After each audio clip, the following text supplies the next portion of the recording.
Welcome to Burlap Teachers. Enjoy the video.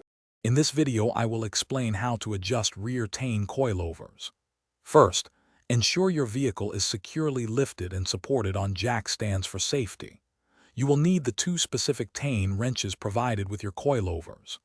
Before starting, clean any dirt or debris from the coilover threads to ensure smooth adjustment. We will cover both ride height and damping force adjustments step by step, making sure you understand each process clearly. To adjust your ride height, first use the larger hook wrench to loosen the lower lock collar. Once loose, you can rotate the spring seat by hand. Turning it clockwise will lower your vehicle, while turning it counterclockwise will raise it. Make small adjustments, perhaps 1/4 to 1/2 of an inch at a time, then retighten the lock collar securely against the spring seat. Next, let's adjust the damping force. You'll find the small adjustment knob, often colored green, on the very top of the coilover shaft. Turning this knob clockwise will increase the damping, giving you a firmer, more responsive ride.